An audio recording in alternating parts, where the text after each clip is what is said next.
Hola a todos y bienvenidos a un nuevo video de IMSER 2012 en el cual voy a hablar sobre los gráficos en R, que es un tema sumamente vasto, así que me voy a limitar a ver algunos detalles y que me parece que son importantes o lo que son los más comunes de tener en cuenta dentro de lo que es construcción de gráficos en R.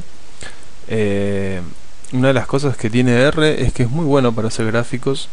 Se pueden hacer con un script de R, se puede hacer un gráfico que ya está listo para publicarse, ¿sí? Sin tener que hacerle ninguna otra modificación. Entonces está bueno tener bien claras las nociones básicas, las nociones más importantes de gráficos, ¿sí? Entonces lo primero que tenemos que ver es conocer lo que es el conjunto de los parámetros gráficos, ¿sí? Hay una función de hecho que sirve para especificar cuáles son los parámetros gráficos, y esa función se aplica independientemente de la función misma para graficar. Vamos a poner un ejemplo. Primero que nada, la función se llama par, y si uno abre la ayuda puede ver, bueno, aquí son tantos los argumentos que no se muestran aquí, ¿sí? Pero si uno baja un poco más puede ver un montón de argumentos. Los primeros que nos muestra aquí es una lista de los argumentos que solo se pueden utilizar a través de la función par, esta función que estamos viendo, y después vienen un montón de argumentos, ¿sí? Que son estos que estoy viendo ahora, ¿sí? Como add, an, ask, etcétera, que son todos argumentos que se pueden llamar desde cualquier otra función de gráficos, como por ejemplo plot o curve u otras funciones, ¿sí? Entonces hay n parámetros, como pueden ver, hay muchos parámetros. Obviamente no le vamos a pedir que se acuerden de todos, y nadie se acuerda de todos, de hecho, pero sí vamos a facilitarles una pequeña tabla. Si van a la página del curso en el EVA van a encontrar un PDF con una tabla básica, como de consulta rápida, de distintos parámetros de ploteo, parámetros gráficos mejor dicho, los cuales en general son muy útiles, y se muestra una diferencia entre aquellos parámetros que se pueden llamar desde una función cualquiera y los que tienen que ser llamados sí o sí desde la función par, la función que estamos viendo ahora, ¿sí? Entonces, por ejemplo, un uso común de la función par es determinar los márgenes de la figura. A ver, ¿a qué me refiero con los márgenes? Vamos de vuelta a la ayuda y vemos la opción márgenes. Aquí está, mar, ¿sí? Este es el parámetro que sirve para determinar el ancho de los márgenes de la figura, es decir, qué tan amplio, qué tanto espacio hay en los cuatro costados de la figura, ¿sí? Entonces están ordenados de esta forma: abajo, izquierda, arriba, derecha, es decir, es como si girara en sentido horario, y tiene estos valores por defectos, ¿sí? Entonces voy a copiar estos valores por defecto y vamos a modificar. Entonces yo lo que tengo que hacer es llamar a la función par, escribir mar, que es el nombre del argumento que vimos recién, y entonces le escribo los valores. Pero ahora quiero que en vez de un espacio de 5 abajo tenga un espacio de 0,1. vamos a hacerlo bien marcado, ¿sí? Ahora, una costumbre muy utilizada es guardar la salida de la función par en algún objeto, ¿sí? Aquí estoy guardando la salida en un objeto que se llama op, y después vamos a ver para qué. Entonces vamos a hacer un gráfico cualquiera. Lo primero que se me ocurre es esto, ¿sí? No es nada demasiado misterioso, simplemente un montón de puntos. Nótese que este gráfico está cortado, ¿sí? Hay tan poco espacio en el margen inferior, porque yo había puesto un 0,1, que no da ni siquiera para ver la etiqueta del eje de las X. Entonces, como yo guardé la salida de la función par en un objeto, ahora puedo restaurar los valores anteriores de esta forma, ¿sí? Entonces, si vuelvo a graficar lo anterior, ahora sí se ve con los valores normales de margen, ¿sí? Ese es uno de los casos. Margen es uno de esos argumentos que solo se pueden llamar desde la función par, pero hay otros argumentos que se pueden llamar desde la función plot directamente. Por ejemplo, Normalmente R grafica los puntos como circulitos vacíos. Vamos a cambiar eso. Vamos a usar PCH. Una forma de usar PCH muy sencilla es simplemente darle un carácter, y entonces R lo que nos grafica es los puntos con la forma del carácter que le estamos dando, en este caso la letra K. Pero de todas formas hay valores por defecto. Si tenemos un número del 1 al 25, nos va a poner un valor de punto diferente, un gráfico de punto diferente. ¿Sí? En este caso me escribió un diamante, y de hecho podemos ver todas las opciones posibles haciendo un gráfico un poco ingenioso con los números del 1 al 25. ¿Sí? Le damos los números del 1 al 25 al valor PCH.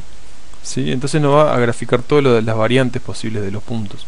Voy a usar este otro parámetro que es muy útil, que es una forma de establecer el tamaño relativo de los puntos. Le voy a darle un tamaño 3 para que sean bastante grandes los puntos. ¿Sí? Y entonces veamos cómo nos queda. Ahí están todos los distintos puntos que hay que se pueden utilizar en R, por lo menos los valores por defecto del 1 al 25. Y de hecho puedo agregarle con la función text un pequeño truquito nomás ingenioso para ver los valores, cuál punto corresponde a cuál. ¿Sí?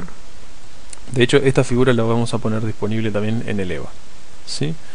Entonces estos son básicamente las opciones que hay para graficar puntos dentro de R, que suelen ser muy útiles para diferenciar distintas series de datos, ¿verdad? Otra forma de diferenciar series de datos es cambiando de los tipos de línea de los gráficos. Entonces vamos a hacer un ejemplo con la función curve. ¿Sí? Vamos a plantear el seno de X. Vamos a darle una línea un poquito más gruesa con el parámetro LWD. ¿Sí? Le damos el valor 2. Vamos a pedirle que llegue hasta 2 por pi. ¿Sí? Entonces ahí vemos la línea por defecto en R es una línea continua. ¿Sí? Ahora, si yo agrego, voy a superponer un gráfico aquí, entonces le agrego este parámetro, add igual true. Nótese que hasta ahora casi todos los parámetros que estoy utilizando son también compartidos por la función par. ¿Sí? En la función curve usé LWD, antes usé sex, PCH. ¿Sí? Bueno, siguiendo con este ejemplo, ahora voy a usar la función LTI, ¿sí? Que por defecto vale 1, ahora voy a ponerle el valor 2. LTI es una abreviación de line type, es decir, tipo de línea que vamos a graficar. Y vamos a evitar que se superpongan los valores con un pequeño ingenio. ¿Sí? Entonces ahí vemos una gráfica con el tipo de línea 2. Hay en total 5 tipos de línea. ¿Sí? Vamos a mostrar otro ejemplo para ver otro tipo de línea. ¿Sí? Bueno, y en definitiva se puede seguir probando con un ejemplo como este y ver todas las líneas posibles que hay en R. Otra forma muy útil de diferenciar nuestras series de datos. ¿Sí? Por último, lo que nos quedaría por ver son los colores. ¿Sí? Cuando uno grafica en R puede poner los colores de varias maneras. Vamos a graficar lo siguiente. Vamos a utilizar el tipo de punto 19, que es bien grande y lleno, es un círculo grande y lleno. Vamos a hacer que sean bien grandes con sex igual 4, y vamos a decirle que el color sea rojo. Simplemente alcanza con escribir red, ¿sí? Rojo en inglés, por supuesto, pero también hay muchos nombres, ¿sí? De hecho hay tantos nombres que podemos verlos con esta funcioncita. Vemos que existen todos estos nombres. Bien, ahora no lo vamos a ver todos, pero si miran la lectura de esta lección van a encontrar mucho más detalles sobre esto. De hecho, sea de paso, en esta lección no vamos a... Lo que estoy mostrando en el video no es exactamente lo mismo que hay en la lectura. La lectura está mucho más detallada, tiene muchos más ejemplos, así que recomiendo que la miren. para así encuentran cosas que capaz que no se imaginaban que podían hacer, cosas interesantes, ¿sí? Bueno, pero siguiendo con el tema de los colores, hasta ahora hemos usado nombres, pero también se pueden usar números, ¿sí? Si yo le digo que el color sea 2, me va a dar el rojo. ¿Cuál es la lógica de esto? Vamos a ver la función palette, ¿sí? La función palette es la función que determina cuál es la paleta de colores que usa R normalmente, ¿sí? Entonces vemos que los números del 1 al 8 se corresponden con distintos colores y el rojo es el color número 2. Por eso cuando yo le di color igual 2 me ploteó en rojo.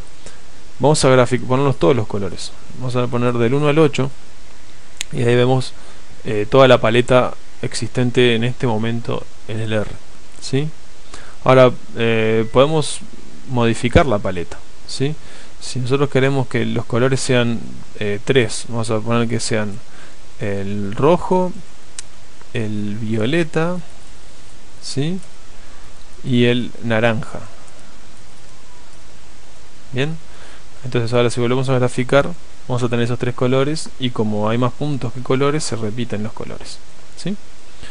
Podemos volver a la paleta por defecto muy fácilmente usando la palabra default, ¿sí?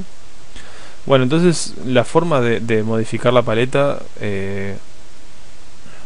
puede ser, está limitada por la creatividad de cada uno, es decir, uno puede poner tantos colores como se le ocurra. Incluso se pueden usar colores con códigos de RGB, ¿sí?